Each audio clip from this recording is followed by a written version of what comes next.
मित्रों नमस्कार। Right to भाषा चैनल में आपका स्वागत है। आज की इस श्रृंखला में हम पहले वीडियो जो भी बनाते थे वह विभाग के हिसाब से वीडियो बनाते थे कि विभाग से कौन कौन सी सूचना मिल सकती है और विभाग में कौन कौन सी सूचना धारित होंगी, तो विभाग में सूचना बनाने के बारे में बताते हैं। ठीक, आज की इस परिस्थिति में मेरे दिमाग में विचार आया कि हम सूचना आवेदन देने के समय अगर इसे अपने आवेदनकर्ताओं को ये बात बता दें कि वह किस क्षेत्र के आवेदन करता है और किस तरह की सूचनाएं वो मांग सकते हैं और कहाँ से मांग सकते हैं। इसी क्रम में पहली बात ये आती है कि सूचना आवेदन के बारे में कोई व्यक्ति जब जीवन में आता है तो उसके जन्म से उसकी प्रक्रिया शुरू होती है। जन्म के बारे में शिशु जो भी होते हैं, छोटे बच्चे होते हैं, वो अपने नाम सूचना नहीं मांग पाते क्योंकि उनकी बहुत कम अवस्था होती है। कोई साल भर का होता है, कोई 2 साल होता है, कोई 3 साल होता है। इससे क्रम में सबसे बड़ा सवाल ये उठता है उसकी सूचना कौन मांगेगा। सूचना मांगने के लिए उस बच्चे के माता पिता उनमें से कोई व्यक्ति सूचना मांग सकता है और सूचना मांगने के लिए इस तरह की सूचनाओं के लिए हमको सबसे पहले यहाँ पर प्राथमिक स्वास्थ्य केंद्र जहाँ बच्चा पैदा हुआ है वहां से सूचना आवेदन लगाना चाहिए।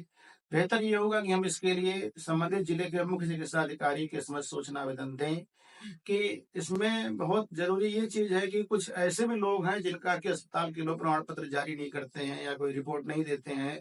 इसके लिए वो लोग जानकारी लेने का पूरा अधिकार है कि उस समय की जो घटनाएं थी आपने फला व्यक्ति का प्रमाण पत्र क्यों नहीं जारी किया, प्रमाण पत्र जारी करने के बारे में जो प्रक्रिया थी आपने उसका अनुपालन नहीं किया है। तो हमारा जो आवेदन होगा सूचना का अधिकार अधिनियम 2005 की धारा 6 ब्रैकेट में 1 के अंतर्गत अनुरोध लिखेंगे। फिर उसके बाद में हम आते हैं कि सेवा में जन सूचना अधिकारी। जन सूचना अधिकारी के लिए अगर हमको किसी अस्पताल के बच्चों का आंकड़ा लेना है, उस अस्पताल में कितने बच्चे इतनी अवधि में पैदा हुए हैं या कितने लोगों की पैदा होने के समय मृत्यु हुई है, जो भी हमको बच्चों के बारे में आंकड़ा लेना है वहाँ अस्पताल में भर्ती होने के दौरान, तो इसकी सूचना प्राप्त करने के लिए हम उस जिले के जन सूचना अधिकारी को संबोधित करते हुए और मुख्य चिकित्सा अधिकारी के कार्यालय में आवेदन देंगे।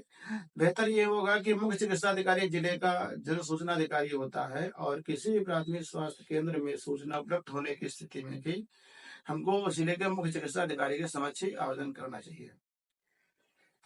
नंबर 1 पर फिर हम जिस जिले की भी सूचना होगी उस जिले के मुख्य चिकित्सा अधिकारी के पदनाम के बाद में हम वो जिला लिख देंगे। इसके बाद में हमारा क्रम शुरू होता है। नंबर 1 पर आवेदक का नाम, नंबर 2 पर पिता का नाम, नंबर 3 पर पता, नंबर 4 पर चाहिए गई सूचना का ब्यौरा। आवेदन के प्रारूप के बारे में इसलिए हम बार बार जानकारी देते रहते हैं कि जिन लोगों ने हमारे पुराने वीडियोस नहीं देखे हैं, नए वीडियो में देख रहे हैं, तो उनको भी आवेदन लिखने का तरीका मालूम हो जाए। नंबर 4 पर किसी भी आवेदन में कई चीजें बदली जाती हैं।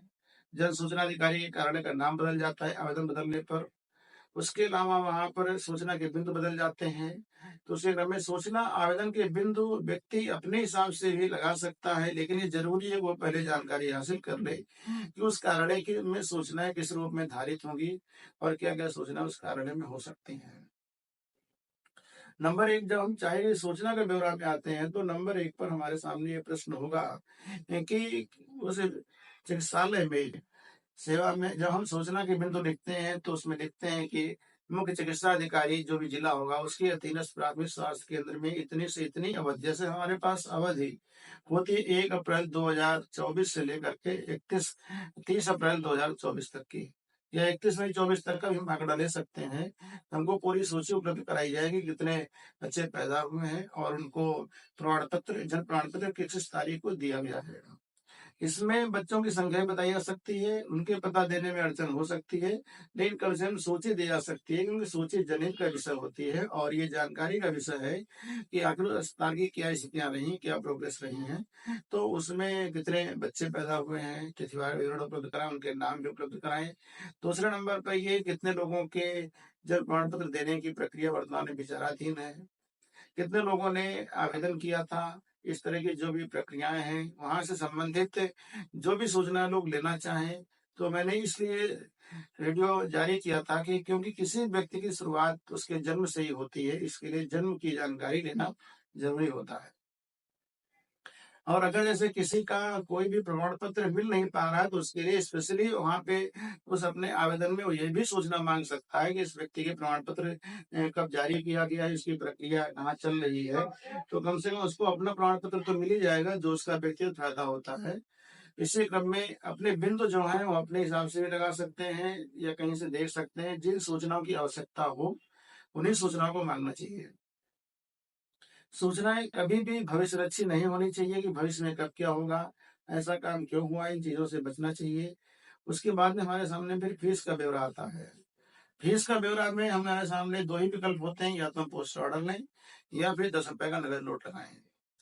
पोस्टल ऑर्डर पोस्ट ऑफिसों में मिल जाता है, जहाँ-जहाँ अड़चन होती है, पोस्टल ऑर्डर नहीं मिलता है, तो व्यक्ति नोट का प्रयोग भी करे, ज़्यादा बेहतर होगा।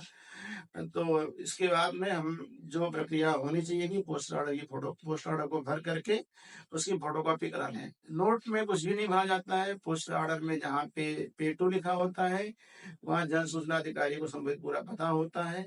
प्रेषक में आवेदनकर्ता का पूरा नाम पता होता है। इसको भर करके उसकी फ़ोटोकॉपी हम अपने पास रख लेते हैं। और उसके बाद में हम आवेदक के हस्ताक्षर लिखते हैं। आवेदक के हस्ताक्षर में जो भी व्यक्ति आवेदन कर रहा है, उसी का हस्ताक्षर होना चाहिए।